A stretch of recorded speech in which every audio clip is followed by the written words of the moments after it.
Hi, everyone. Thanks for joining. We have General Manager Mike Grier on the call. If you have any questions, please utilize the raise hand feature, and we can go ahead and get started with any questions you have.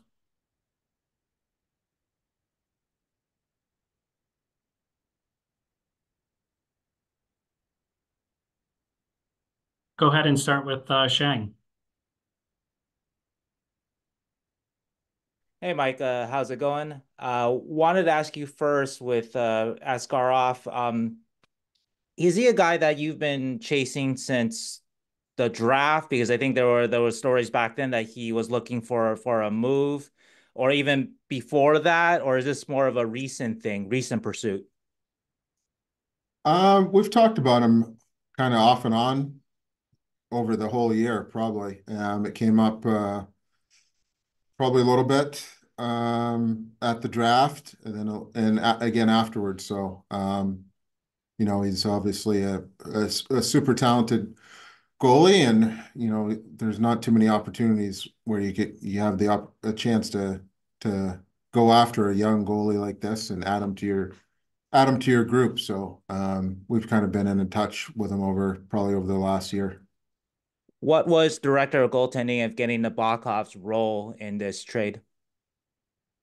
Nabby and Spearsy and Millsy, I think they all watched video on him, and they all gave their assessment of what they thought about him as a player and a goalie, and we did our own kind of research on about the kid character wise. They all of them had a hand in it. Speaking of a character, Askarov has had sort of emotional things happen on the ice in the past. Just how much of an issue or non-issue is that to you? That kind of fieriness that he seems to possess.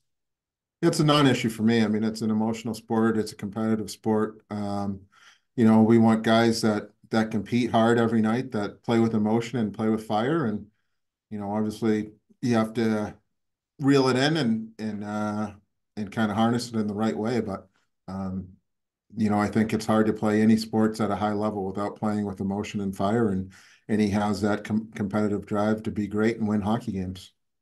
And last week, it was reported that Yaroslav would not report to the AHL, Nashville's AHL affiliate, Milwaukee.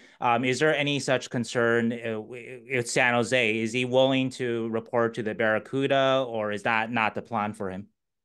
Yeah, we talked with him. We had a good talk with him and his agent about our plan for him and how highly we think of him. And we'll see how it goes in training camp. And if he has to report to the Barracuda, I don't think he'll have any issue with it. And work with Nabby and Millsy there and on his game and continue to develop and get better. And um, on top of that, I think we've also signed him to a 2-year extension as well. Which you guys will probably see soon enough. But he's in the fold. He's all in. He's excited to be here. And if he has to be in the AHL, then I think he's okay with that to keep developing and growing his game. I appreciate you breaking the news here for us. So save us some trouble. Thanks, Mike. Yeah, no problem. Curtis? Mike, I guess you just answered my question there about the question of whether or not Yaroslav was willing to go to the AHL if need be. What were those conversations like? And from Yaroslav's perspective, I guess I don't know if you can answer this, but why was he maybe not willing to go to Milwaukee, but maybe willing in this instance to go to the Barracuda if need be?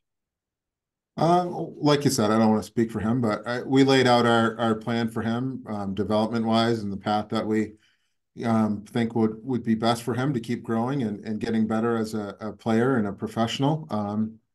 He was open to it and excited for it. And I think we have a pretty good goalie group here now, and I think they're all excited to work with him and implement some things that they've seen and try and help his game grow. He's been open to it, and I think he's just excited about the opportunity. What makes you believe that he could potentially be a number one goalie in the NHL one day?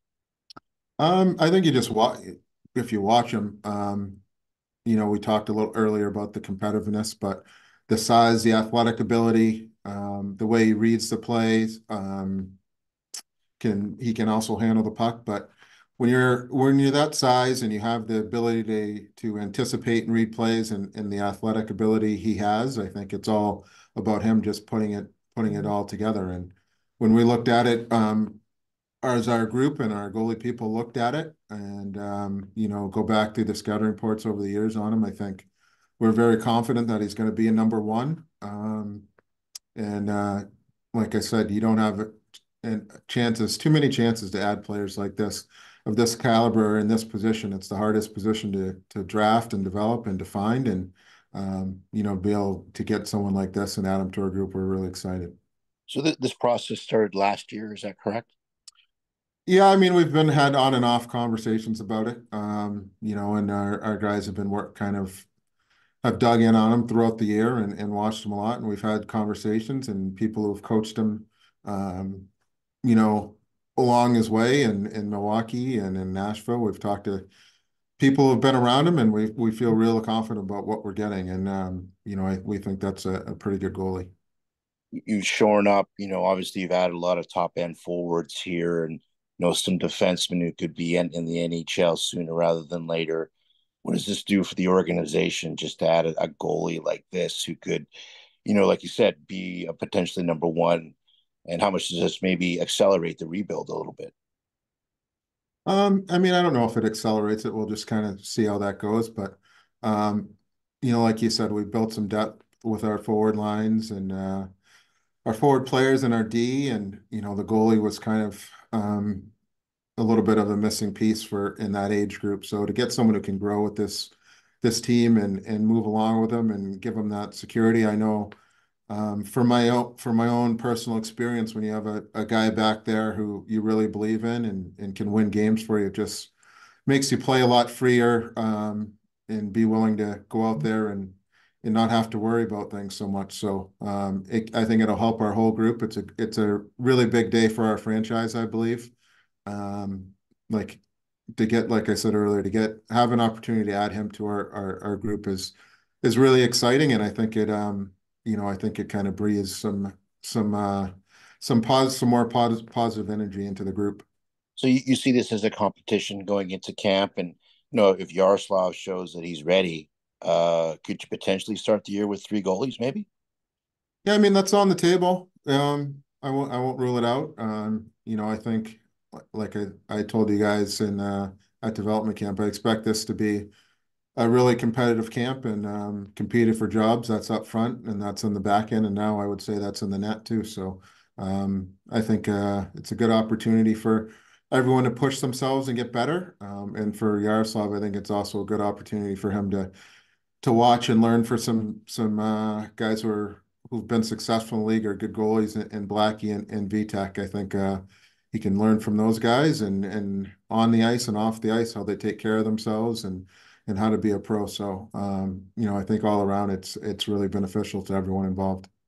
Just on that topic, sorry, just is VTech ready to go for camp? I know he had that surgery there, but is he, from you understand, is he ready to go once camp begins? I think he should be. Well, I mean, you always have to see how it goes once you get going on the ice and everything when you recover from surgery. But he's dedicated himself. He's been here early. He's been here since mid-July, working with our strength staff and medical staff, and his rehab's going really well. And he's been on the ice working on his game too. So I anticipate that'll be ready for camp if there's no setbacks. All right, thank you, Mike. Max? Hey, Mike, the other thing, kind of building off on that VTech Vanacek thing, are the Sharks open to running three goalies at points if they outperform well in training camp? Yeah, I mean, like I said, nothing's off the table. We'll see how camp goes. It's a competition. We'll see how they go, see how everyone's health is and all that. So, I'm not ruling anything out at the moment. You guys moved on from David Edstrom. Obviously, you acquired him for Tomas Hertl last season, and then have flipped him pretty quickly afterward. Was this a point where it was a goalie or a prospect like Yaroslav was too good to pass up, and you were willing to kind of move one of, some high-end assets that you've built up over these first few years? Yeah, that's the case. I think David's a really good player. Like I said, when we acquired him, he's a competitive kid. I think he's got a bright future. But for us, it's just the opportunity to add a potential number one goalie. They don't present themselves too often at this age group. He's already had some time in the minors and played in the KHL, so he's further along the path, and it doesn't happen that these guys get on the market. So it was an opportunity we felt like we couldn't really pass up on. And as I've kind of told you guys, as we've gone along and we've added assets and picks and players that, at some point they're going to be probably used for other things. And that's where we were here with David, and we feel good that we have some center depth. With Macklin and Will and Philip, and then down the road, Brendan Svoboda and David Klee. We feel like we have some center depth in the organization, and that gave us the room to kind of move on from David, even though we like the player. For yourself, obviously heading, into another year of, I guess, the rebuild, maybe more of the build part of that rebuild. You've loaded up on a ton of prospects in such a short period of time. How does it feel to kind of know that, there's that excitement coming back, and you see a lot of fans on social media, if you've seen, they're all excited, they're happy with the moves, just to see what the Sharks have done since you've taken over? Does that maybe not bring a sense of pride, but do you see your vision starting to form a little bit more clearly now that you've added Yaroslav into the mix of already, like you mentioned, the Macklin Celebrinis and Will Smiths? I think it's starting to come into picture, but there's a lot of work to be done. I got to give a lot of credit to the staff here, help supporting me, and our amateur and pro scouts. They've done a really good job. They've grounded hard. They've seen these players. They've done the work, and we've been able to turn some of these players into some pretty good assets and draft some good players. So it's coming along. There's still work to be done, but I think you can start to see the bones of it all and the foundation here that we're hoping to build, and the young core that we've started to put together. Little bit different topic away from Yaroslav, but Ryan Rosofsky was on NHL Network Radio, and he gave a little bit of an update on Logan. He said he's been working hard, and he's feeling better. Logan told us at exits he would get back on the ice in July. Is there any update you can give on his status, if you expect him to be ready for training camp? What can you give us about Logan? Nothing too much different than what Warsaw gave you guys. I saw him here today. He's working hard. He's in really good spirits. I think he's enjoying being back in the gym and being around the guys, and he's putting the time in, he's putting the work in, and we'll just have to see how things go and where he's at once camp rolls around. Just to confirm, he hasn't been on the ice though, or is that able to be told to us? No, he hasn't been on the ice yet, but that's all been kind of part of the plan. He's, like I said, he's in really good spirits, and he's working hard to get his body right, and hopefully get out there and help us win some games. Awesome. Thanks, Mike. We'll go to Shang.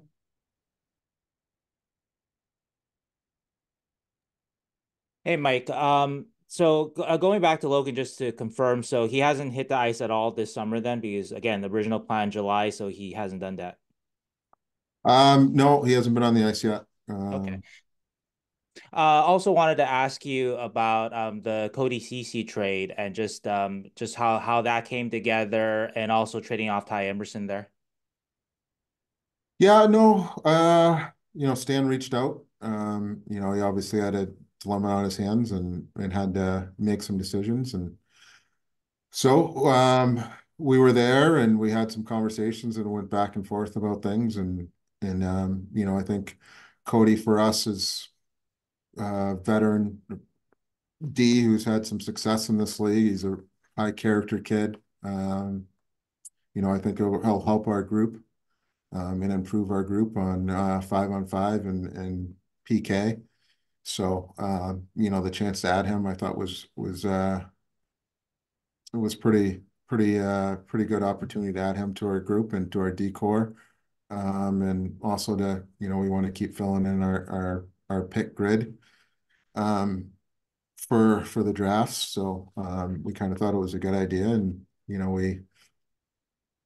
we moved on from Ty. Wish Ty the best. He's a good kid. He had some tough luck from injuries, so hopefully he can get that straightened out. But he's a good kid. But we feel good about the group that we have here moving forward, and some of the D underneath them that'll be pushing for spots here soon enough. You anticipate offering any PTOs to any veterans out there, or do you think that at this point that maybe your training camp roster is fairly set? We'll have to see on that. I think we're at a good point right now, but we're kind of still looking at all options. We'll see over the next few weeks if there's a PTO out there that makes sense, either up front or on the back end. Then we'll look at it. So it's all still kind of fluid. Okay, thanks, Mike. Curtis? Mike, can you say what Matt Benning's status is right now? I know we haven't talked to him much about, obviously with a lot of other things going on. But how's Matt doing, and do you expect him to be ready for camp? I expect him to be ready for camp. He's doing well. He's into his training and working out and skating and preparing for the season. So he's doing well as far as I know. Medical staff has checked in with him, and the reports have all been good. So I think he's in a good spot. He's excited to get back here. We missed him on the ice, and we missed him in the dressing room. He's a big part of our group here. I think he does a good job of being a steadying influence, and the hip surgery is not easy, but I think he's in a good spot and ready to get going, and he should be ready for camp. With getting back to the CC trade there, just the way, I mean, I know we've asked Brian about the way this team needs to defend this year. How important is it with the young players coming in that you have, just to be a more competitive team and add those guys in the blue line who could, just help you be a harder team to sort of play against? Is important to add maybe a guy like CC for now, and then, potentially, flip him at the deadline? Is that kind of part of it as well? That could be an option. But it also could be where we really enjoy the player and think he fits in well with our group, and he likes it here, and it turns into something where he can end up being a partner for some of our young D coming along. So everything's kind of on the table there as well. We'll just have to see how the season plays out. But as far as the first part of your question, I think it's really important. We need to be hard to play against. We need to defend better. I think Cody does a real good job of that. We got to have some composure back there as well. So I think he'll bring some really valuable experience. He'll be able to help our young guys out, and for our young forwards that we have as well. It's tough to go out there and get caved in every night and play in your own end and not get to play offense and do the things that you love to do most and have success doing so. For us to be better on our own is really important for us moving forward, and I think Cody will help us with that. All right, thank you, Mike. Anything else here before we let Mike go? Okay, thanks, Mike. Appreciate you taking the time here. Thanks, everyone. If we have any other news, we'll keep you posted. Enjoy your weekend. Thanks, guys.